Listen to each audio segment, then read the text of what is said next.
I am pleased to inform you that we have arrived at the labyrinth. Please be advised that the punishment for trespassing is execution. Please be advised that electrical storms on the surface of Tartarus make departure impossible at this time. Resident count is as follows: 3,071. Resident deaths, including but not limited to executions, are as follows: 1,684. Resident escapes are as follows: 0. I would also ask that you leave your captain's ID with me, in the event that you do not return.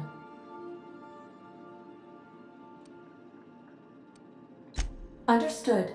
If you die or are incarcerated for life, I can generate a new ID for the next captain. I would prefer if you returned, though. Oh, speak of the devil. Captain, I am receiving a transmission from the prison's docking authority now. Attention, unauthorized spacecraft. This is a maximum security installation.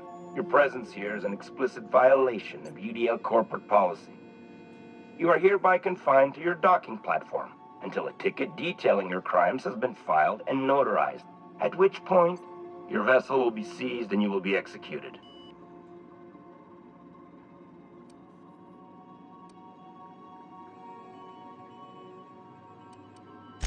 I wager it'll take a bit longer than it takes you to lose your patience and storm out of your ship looking to get shot.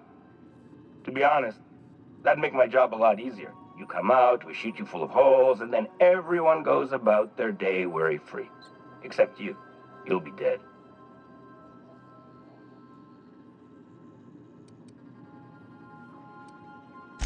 We're on lockdown. We have standing orders to shoot intruders on sight. Tartarus Docking Authority signing up. Hang on. Looks like you're gonna have company at the execution. Another ship just pulled into your dock. Wait, is that from the Groundbreaker? What the? Pay no mind to that. Just have a pleasant day. Transmission terminated. How can I be of assistance? I request you do not wake me if I am sleeping upon your return.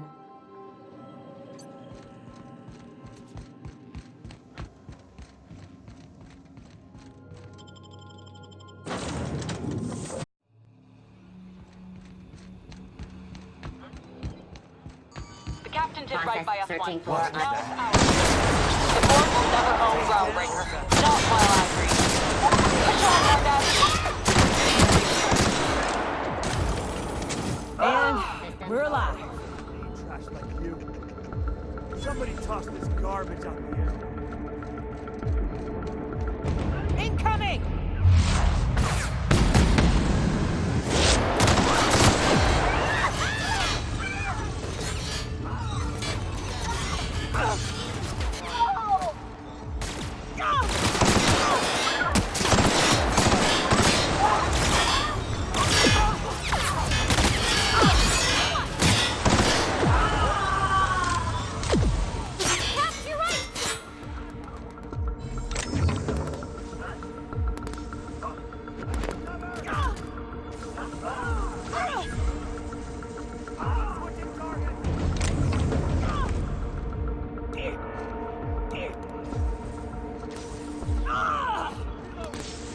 Wasting my time.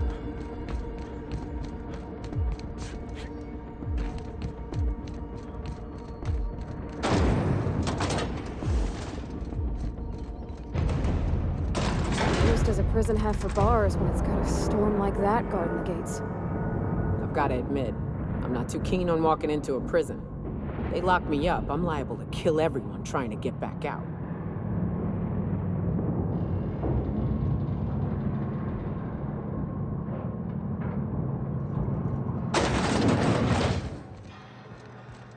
Whew. We have a lot of shooting to do, Captain.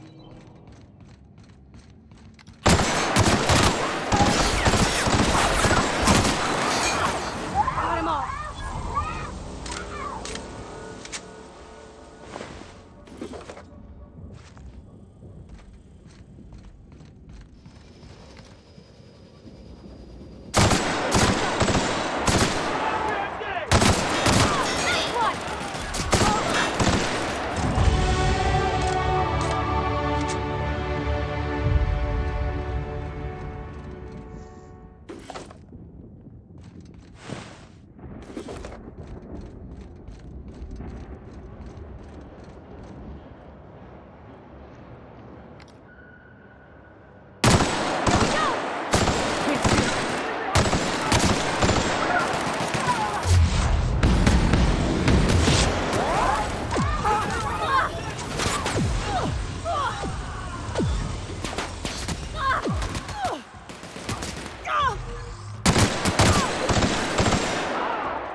I'm working as fast as I can, all right? If y'all would quit bothering me, I'd get this done sooner. Is that a joke? Y'all call me out to fix the FPS and now you're asking me who I am? Whatever. I need to fix this before I get in trouble, so stop bothering me. Forced pacification system. If the prisoners riot, we gas them. It went a little haywire after the last deployment, so here I am. Anyway, I need to finish this, so get out of here, will you?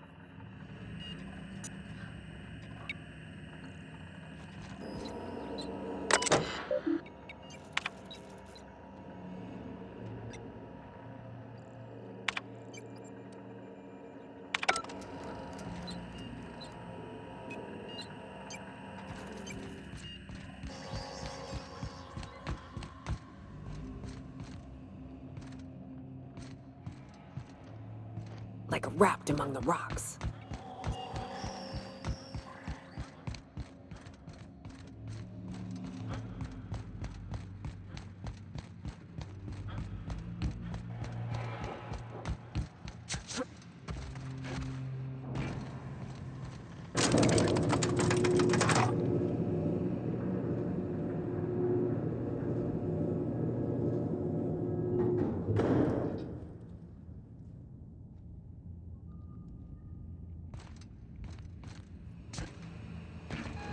All right. Right. I'm not one for out the streets, but the captain needs our help. So get in there and fight.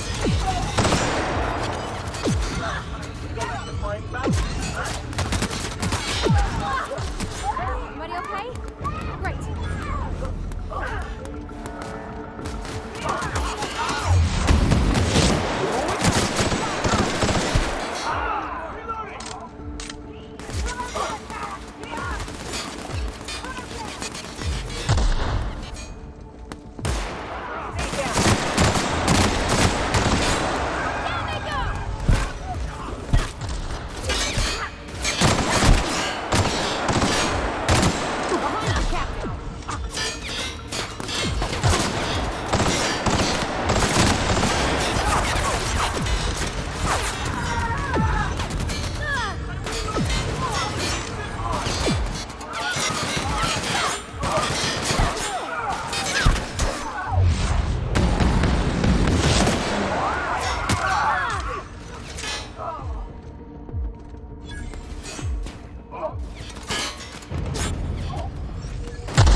look who it is.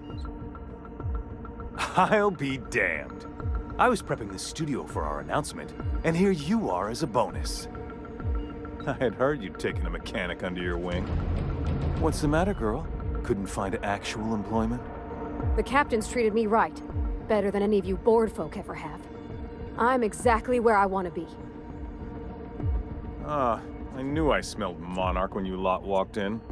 The stench of sulfur, depression, and desperate bravado is unmistakable. Keep talking, and you'll be smelling iron. Ain't nobody so important I won't put a bullet in. When you go off and get yourself shot, try to avoid taking one to the face. I'll want it recognizable to show to my citizens. My word!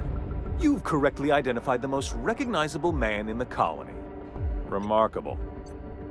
It's a wonder what Phineas saw in you. Then again, he's an insane person. Thankfully, he's our insane person now. A proper company man. Yes, he is an extraordinarily obstinate fellow, isn't he? Fine, he isn't working for us per se. Semantics, he'll come around. But that's between us. As far as my adoring citizens will know, we've turned a dangerous crackpot into a working-class man. It's a miracle.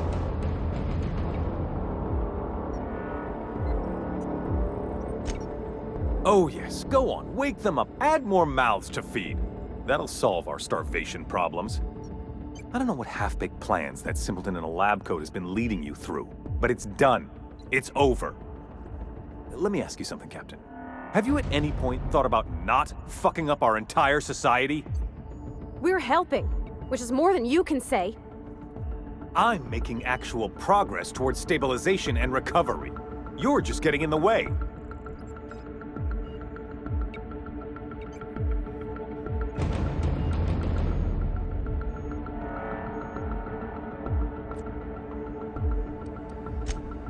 If I and my people can ride it out in luxury and happiness, yes, I would. I don't know if you've noticed, Captain, but Halcyon's pretty much a lost cause. We'll have to agree to disagree on that one, Captain. Now, if you don't mind, I have to finish prepping this script.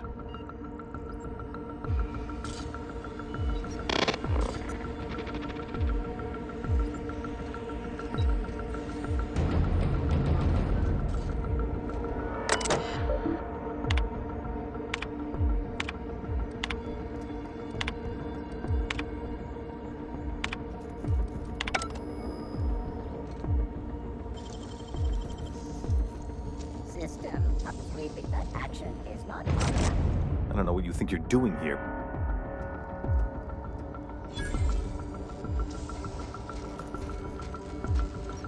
I've got work to do.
Take a breath now, folks.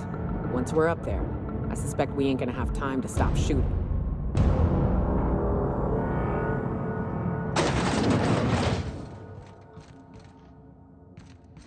Captain, you have an uncanny talent for complicating my life.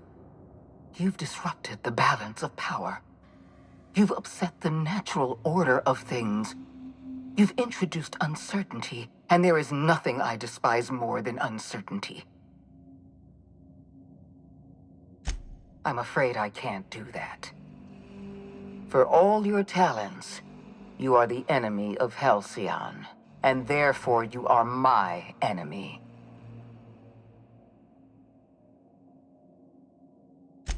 You make a nuanced and compelling argument.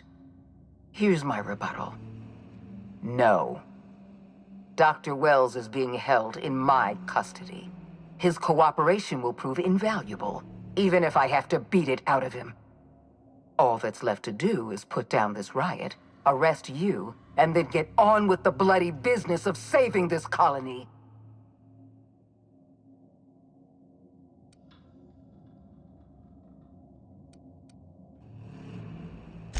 In that we are in agreement. An end to violence is precisely what I want. An end to chaos. An end to senseless loss of life. The only obstacle standing in my way is you.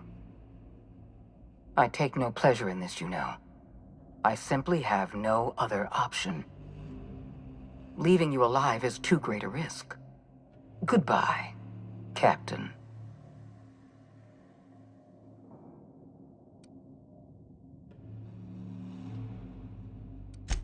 Fair enough. I'm giving you exactly one chance to parley with me.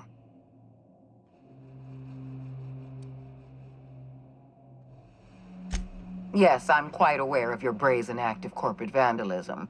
By the way, those test subjects you killed, they died in agony. My scientists assure me they can recover the data you've destroyed. You've succeeded in temporarily delaying our research. Nothing more.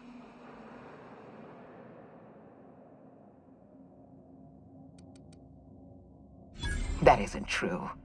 It can't be. You're trying to manipulate me. That experiment was absolutely essential to the program. My scientists assured me they were close to a breakthrough.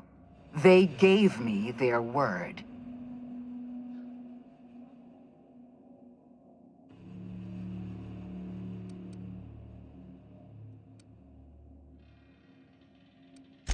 Then it's true.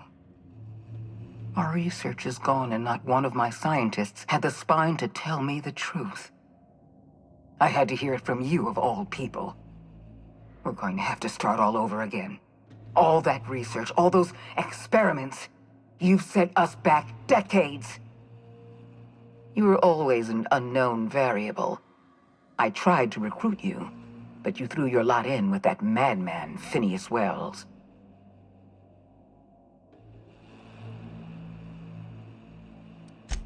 This prison is equipped with an automechanical warden. I've had it programmed to eliminate you on sight and rinse your remains down a drain. And don't worry, I will inform Dr. Wells that you died heroically or something.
Just die. The last of them!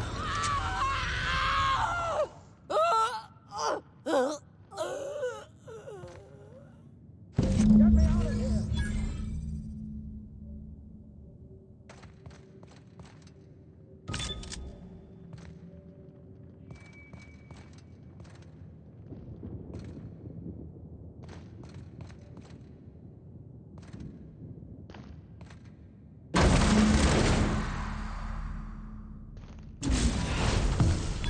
You don't know how glad I am to see you. You did the right thing. Akande was a monster. Her death was much deserved, and long overdue. And you lunatic, you broke into the board's own fortress just to rescue one doddering old man. You are absolutely out of your mind, and I can't begin to thank you enough. I'm all right, thanks to you. Akande wanted my cooperation. I'm quite sure she would have beaten it out of me if you hadn't arrived. You've broken the board's stranglehold on this colony, and you saved my life. But there's still so much we have yet to accomplish. You and I are going to have to work harder than ever to save Halcyon. I'm afraid the situation is far worse than any of us ever anticipated.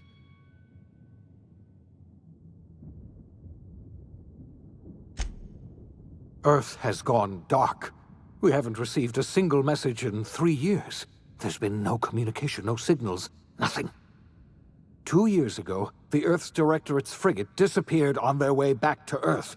We don't know what they discovered when they arrived, or if they arrived at all. So we've got to make do on our own. Seems to me that'll make us stronger in the end anyhow. You're quite right. We've got no choice but to make do on our own. You mean we're all alone out here?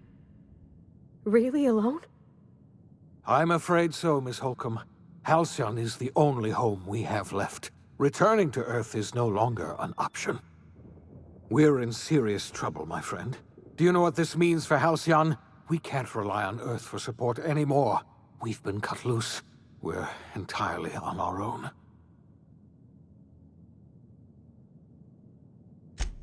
Yes, we do. You've done a marvelous thing. You've succeeded where anyone else would have failed, including me. We must begin the revival process immediately, starting with the Hope's brightest minds, and then we're going to fix this damn colony, one problem at a time. We're going to need a leader, and I can't imagine a better person for the job than you. What do you say, old friend? Will you help us?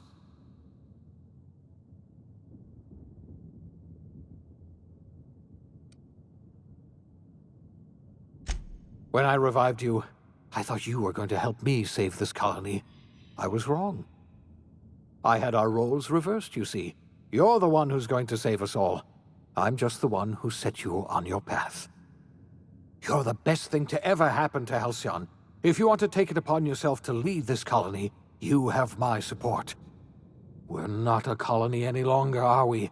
Our last connection to Earth has been severed, and so we have been set free. Our future is uncertain, and no one knows what tomorrow holds. Exciting, isn't it?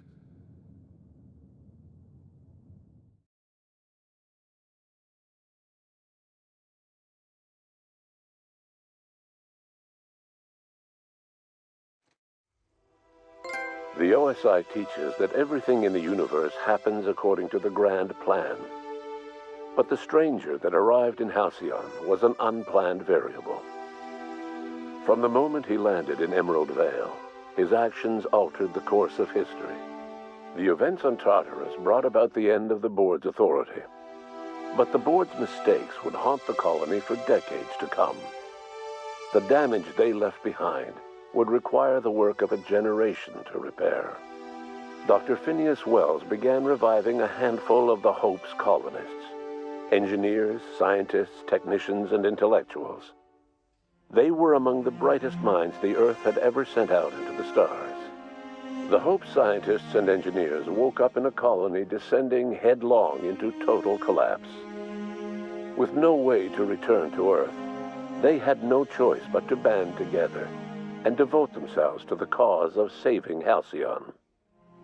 The people of Halcyon were nothing if not hardy.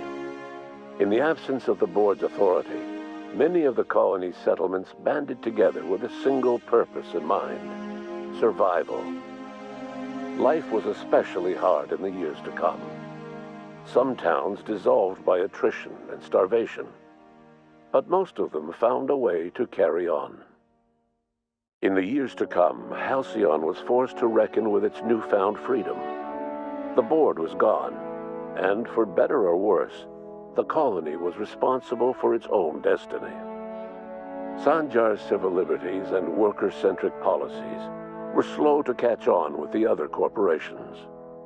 But as Halcyon began its long, arduous journey toward recovery, many of Terra 2's smaller townships started adopting MSI's alternative corporate structure, and eventually became entirely self-sufficient. In the coming years, many of these townships managed to eke by, where otherwise. Consumed by paranoia, Lilia Hagen took sublight salvage in a controversial direction, openly accusing board officials of an extraterrestrial conspiracy. One day, an accident at the Groundbreaker's docking bay silenced her forever. Time would tell if her replacement could keep the sublight family together. Adelaide McDevitt replaced Reed Thompson as the leader of Edgewater. She and her followers transformed Edgewater in their image. Anyone loyal to Reed was pressured into leaving town, and those who stayed behind adapted to her way of life. Adelaide transformed the old cannery into a new garden. The nearby Edgewater Cemetery provided a convenient source of fertilizer.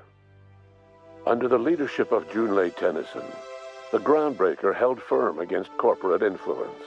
The ship's mechanical stability gave Junlei the time to educate a promising generation of engineers schooled in her family's traditions. The future of the Groundbreaker looks promising. The rediscovery of the Hope and the abandonment of the lifetime employment program forced Byzantium to come to terms with some uncomfortable realities about the state of Halcyon. While Byzantines were reluctant to surrender the luxuries they'd grown accustomed to, the board's diminished authority gave them little choice in the matter. Nearly everyone had to learn to make do with less. Some even had to get jobs. It was a dark time indeed. Life in Halcyon was sobering for Felix Millstone. The grand revolution he dreamed of never came. There was no great awakening for the colony, no celebrations in the streets. There was only the hard, desperate work of trying to repair a broken colony. Felix never had a head for numbers, but if there was labor to be done, he was there to help. Eventually, Felix realized that the work of a revolution was done with two hands. Though Parvati eventually grew comfortable aboard the Unreliable, she never quite came out of her shell. She seemed to prefer the company of Ada to the crew, and she could often be found neck-deep in cables and grease, telling Ada funny stories from her childhood. While the colony fell into chaos, she found an island of relative peace with Ada, and they formed an unusual bond.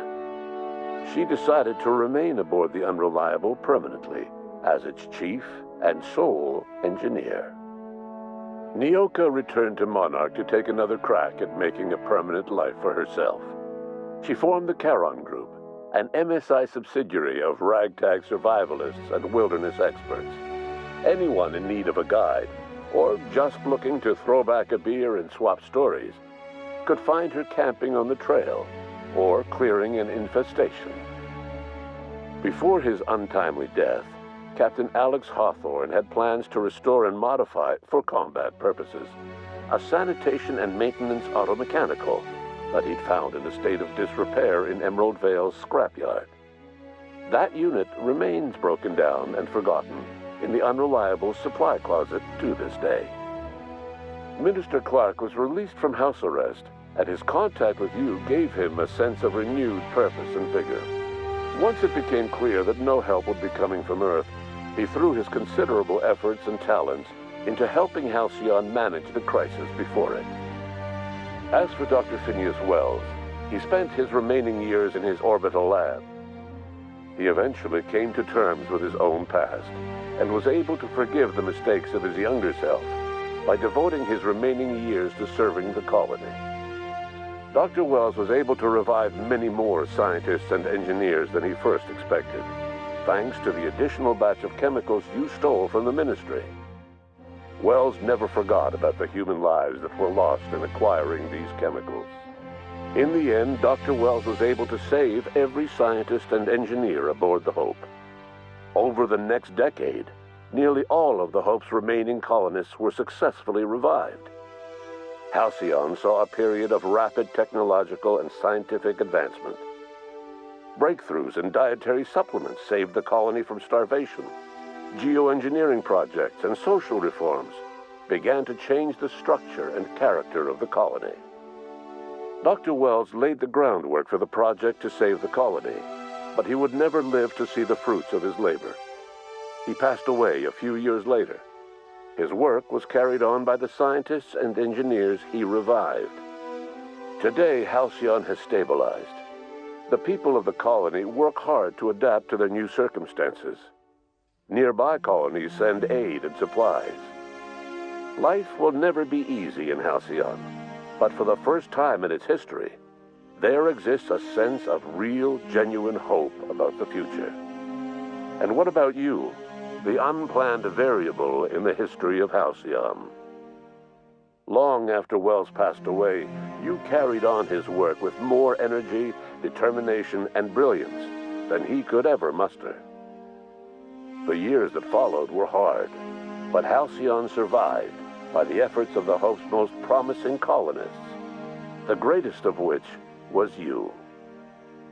No one knows what's happened to Earth, and no one knows what the future has in store for Halcyon. All we know for certain is this: the name of the Unreliable and that of its intrepid captain will remain the subject of countless stories for years to come.